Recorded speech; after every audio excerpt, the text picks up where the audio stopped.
भावांनो, तुम्ही एखाद्या शाळेत असेल किंवा एखाद्या आश्रममध्ये असेल किंवा एखाद्या ठिकाणी कुठेतरी असेल, एखाद्या दूर गावाला तुम्ही शिकायला गेले असेल, तर तुम्ही असं कधी झालेलं आहे का तुमच्यासोबत?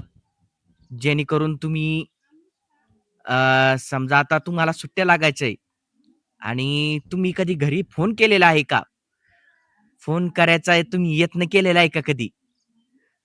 हो, मी केलेला आहे भावांनो. आणि ते पण उन्हाळ्याची सुट्टी असो, होळीची सुट्टी असो, घरी जाण्याची घाई केली होती मी. तर ते कसं तुम्हाला सांगतो या व्हिडिओच्या माध्यमातून. तर भावांनो, आपण ह्या व्हिडिओला सुरुवात करूया. चला चला ऐकूया भन्नाट मनोरंजनाची मेजवानी, हसण्याचा, गप्पांचा आणि आणि धमाल किस्स्यांचा तडका अनुभवण्यासाठी भेट द्या दिलीप मिसाळ रेलगावकर या यूट्यूब चॅनलला.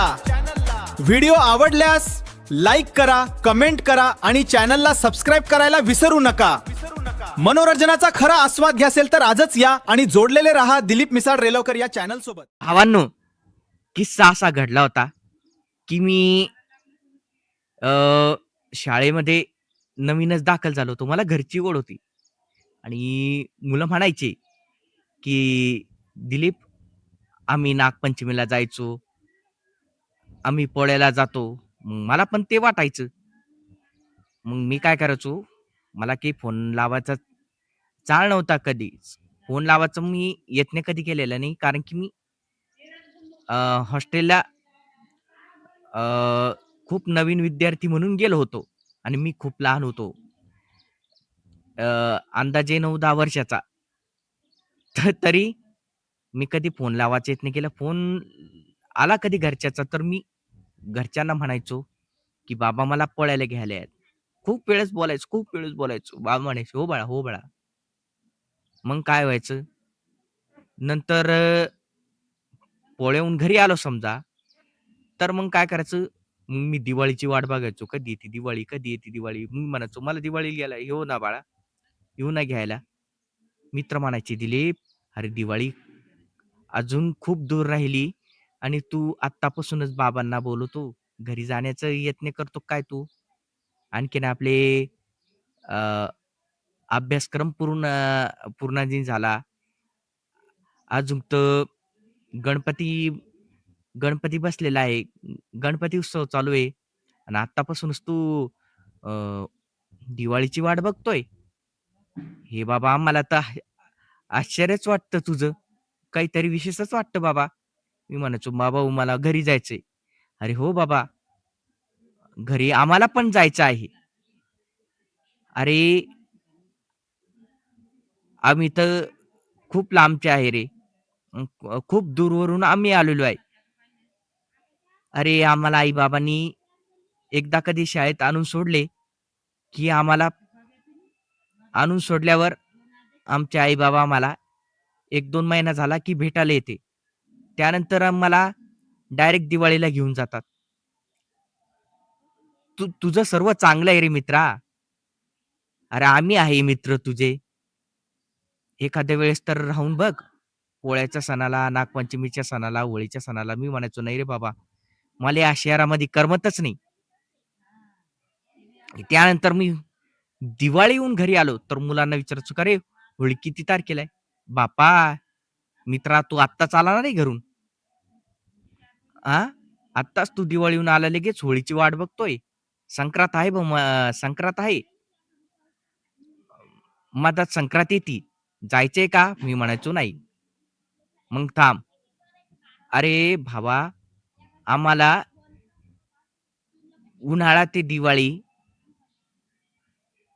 आणि दिवाळी ते उन्हाळा असं आम्हाला घरी जायला भेटतं. तुझं तर खूप चांगलं आहे भावांनो. भावा, तू रोज कोणत्या ना कोणत्या तरी सणाला जातो. आमच्यासोबत थांब." मग नंतर मला मित्र म्हणायचे, "भावा, तू आता सध्या काही नाही, पण 8वी 9वीला तू 8वी 9वी 10वीला तू जाऊन बघ. 8वीचं तर सोड, 5वी ते 8वीचं सोडून दे. पण 9वी 10वीला जाऊन बघ. तुला घरी होळीला जायला मिळतंय का बघ. होळीला जाता येतं का बघ तुला. मी म्हणायचो बघू. पण भावांनो, जेव्हा मी इयत्ता 9वी मध्ये गेलो, तर तेव्हा मला जाणवलं की यार खरंच आता मी घरी जाण्याचा खूप यत्न करत होतो. पण आता आखरी शेवटी ज्या मोठ्या वर्गामध्ये आपण गेलो, 9वी 10वीला मॅट्रिकमध्ये गेलो, तर ते आपल्याला वेगळंच फिलिंग होतं. मी म्हणायचो, मग मला ते अनुभव झाला. अरे यार, खरंच हे लांबची जी मुलं आहे, हे कशी राहत असेल आणि कसे यांनी इथं दिवस काढला असेल, ही माझ्या मनामध्ये आठवण जाणीव झाली. कारण की मला मावशी पण खूप समजून सांगायचे, खूप काहीतरी सांगायचे. मग नंतर मी काय करायचो, भावांनो पोळा आला की मी घरी फोन करून द्यायचो. 5वीला, 6वीला, 7वीला ते पण 8-10 दिवस अगोदरच. मग बाबा दुसऱ्या दिवशीच घ्यायला आले. सर बोलले, "का हो तुम्हाला कोणी बोलवलं इतक्या लवकर?" मुलांनी. मुलांनी फोन लावला होता. मुलाचा फोन आला होता. "का रे दिलीप, तुला जायचंय का?" मी म्हणायचो, "हो." "दिलीप, 5 तारखेला जा किंवा 6 तारखेला जा. पोळा खूप लांब लांब दूर आहे आणखीन. पोळा 9-10 दिवस राहिलेला आहे, पण तू 5 किंवा 6ला जा." मी म्हणायचो, "नाही, मला आत्ताच जायचं." मग बाबा म्हणायचे, की "नाही, नाही सर, त्याच्या ताईन ते आलेले आहे." पण मग सर मला सोडून द्यायचे. अ, सर बाबांचे शब्द खूप ऐकायचे. होळीच्या वेळेस गेलो, सरांनी खूप मस्करी केली.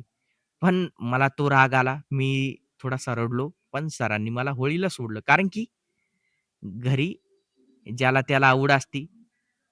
मग जेव्हा आपण पुढच्या वर्गात जातो भावांनो, जेव्हा त्या वर्गाची परीक्षा ऐन सणाच्या वेळेला असते, तेव्हा आपल्याला कळतंय की भावांनो, इतर मित्रमंडळी कशी इथं राहत असतात आणि कसे यांनी सण साजरा केला असेल. आपल्याला तर घरी जाण्याची सर्व सोयी-सुविधा आहे. पण तरी पण मग मनात एक आठवलं, आपण एखाद्या लांब गावी गेलो समजा, एखाद्या कंपनीमध्ये गेलो, तर आपल्याला कोणत्याच कंपनीतून आपल्याला सुट्टी घेता येणार नाही. ते पण शाळेसारखं.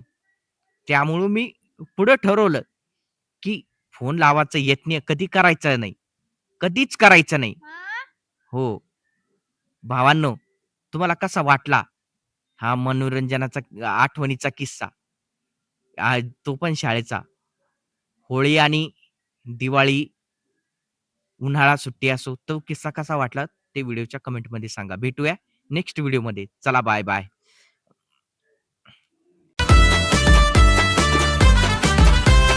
कसा वाटला शाळेच्या सुट्टीतला किस्सा आणि दिलीप दादांची गंमत भारीच सरस. उन्हाळ्याची सुट्टी, होळीची धमाल, घरी फोनवरच्या चुका, आठवणींचा ताल. आवडला व्हिडिओ लाईक करा, मित्रांनाही शेअर करा, सबस्क्राईब करा दिलीप मिसाळ रेलगावकर या चॅनलला सबस्क्राईब करा.